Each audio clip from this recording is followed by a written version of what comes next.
Bismillahirrahmanirrahim. Assalamualaikum warahmatullahi wabarakatuh. Salam hormat sahabatku semuanya dimanapun saudara berada. Seperti biasa, yang belum subscribe silahkan di subscribe channel yang paling mantap ini kawan. Baik, di sini saya menyampaikan informasi kepada saudaraku ya, disadur dari Metro Online NTT.com. Heboh, Indonesia bakal stop penjualan motor dan mobil bensin. Ini tanggalnya. Dalam komitmen mewujudkan nol emisi karbon atau net zero emission atau NZE pada 2060, pemerintah RI secara bertahap melakukan berbagai upaya. Salah satunya berencana menyetop penjualan kendaraan bermotor berbahan bakar bensin. Menteri Energi dan Sumber Daya Mineral (SDM) Arifin Tasrif mengungkap, pemberhentian penjualan mobil dan motor konvensional targetnya mulai berlaku tahun 2040. Berbarengan dengan berbagai macam target lainnya. Di tahun 2040, bauran EBT sudah mencapai 71% dan tidak ada PLT diesel yang beroperasi. Lampu LED 70%, tidak ada penjualan motor konvensional, dan konsumsi listrik mencapai 2.847 kWh per kapita. Katanya dalam keterangan pers Kamis 14 Oktober 2021. Itu hanya salah satunya. Secara bertahap, upaya untuk mewujudkan nol emisi karbon sudah mulai dilakukan sejak tahun ini. Ada 5 prinsip yang akan diwujudkan, yakni peningkatan pemanfaatan energi baru terbarukan atau EBT, pengurangan energi fosil, kendaraan listrik di sektor transportasi, peningkatan pemanfaatan listrik pada rumah tangga dan industri, dan pemanfaatan carbon capture and storage atau CCS. Kami telah menyiapkan peta jalan transisi menuju energi netral mulai tahun 2021 sampai 2020 dengan beberapa strategi kunci, jelasnya. Arifin pun menguraikan tahapan pemerintah menuju capaian target nol emisi. Di tahun 2021, pemerintah akan mengeluarkan regulasi dalam bentuk peraturan presiden terkait EBT dan retiremen cool.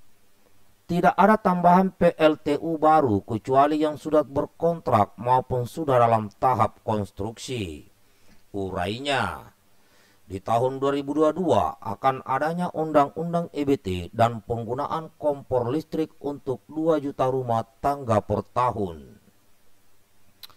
Selanjutnya, pembangunan interkoneksi jaringan listrik pintar atau smart grid dan smart meter akan hadir di tahun 2024 dan bauran EBT mencapai 23% yang didominasi PLTS di tahun 2025. Pada tahun 2027, pemerintah akan memberhentikan stop impor LNG dan 42% EBT didominasi dari PLTS di 2030, di mana jaringan gas menyentuh 10 juta rumah tangga, kendaraan listrik sebanyak 2 juta mobil dan 13 juta motor, penyaluran BBG 300.000, pemanfaatan dimetil ether dengan penggunaan listrik sebesar 1.548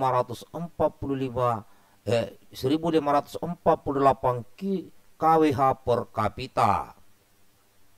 Semua PLTU tahap pertama subkritikal akan mengalami pensiun dini di tahun 2031 dan sudah adanya interkoneksi antar pulau mulai COD di tahun 2035 dengan konsumsi listrik sebesar 2085 kWh per kapita.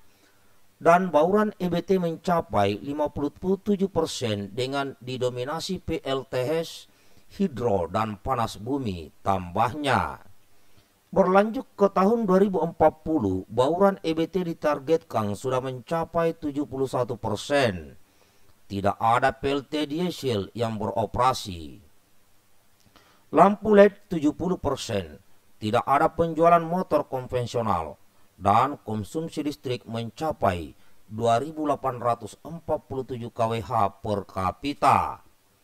5 tahun berikutnya, pemerintah mewacanakan akan ada pembangunan pembangkit listrik tenaga nuklir atau PLTN pertama mulai COD. Kita juga mempertimbangkan penggunaan energi nuklir yang direncanakan dimulai tahun 2045 dengan kapasitas 35 GW sampai dengan 2060. Harap Arifin.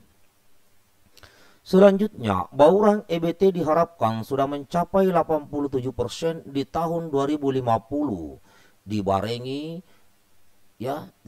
dengan tidak melakukan penjualan mobil konvensional dan konsumsi listrik 4.299 kWh per kapita. Terakhir, harapannya tahun 2060, bauran EBT telah mencapai 100% yang dinominasi PLTS dan hidro, serta dibarengi dengan penyaluran jaringan gas sebanyak 23 juta sambungan rumah tangga, kompor listrik 52 juta rumah tangga, penggunaan kendaraan listrik dan konsumsi listrik menyentuh angka 5.308 kWh per kapita. Demikian saudaraku informasi terkait perkembangan ya. Jadi bagaimana itu kalau sudah tidak ada bensin? Berarti kan pakai listrik. Ya kalau dia listrik pakai tenaga surya dan tenaga panas inti bumi, baik. Ini bangsa ini akan menjadi berdaulat. Tapi kenapa terlalu lama ya? 60 tahun lagi mungkin kita sudah di alam kubur sana kali yang hidup sekarang ini. Kenapa nggak dipercepat gitu ya? Ya kan? Bahkan banyak mau ini kendaraan-kendaraan rongsokan ini. Ya ini informasi kawan bahwa akan segera dibatasi ya kendaraan. Ya makanya sekarang saya lihat memang sudah mulai ada yang jual-jual itu motor listrik, kulihat itu. Tapi kira-kira masih efektif nggak ya? Nah, ini sekedar informasi kawan, ya mudah-mudahan ada manfaatnya dan terupdate. Yang belum subscribe silakan subscribe channel ini kawan. Jangan lupa like, comment, and share-nya. Mudah-mudahan melalui channel ini saudaraku selalu mendapat info-info update lainnya. Terima kasih kawan, tetap semangat. Salam hormat buat semuanya. Assalamualaikum warahmatullahi wabarakatuh. Merdeka.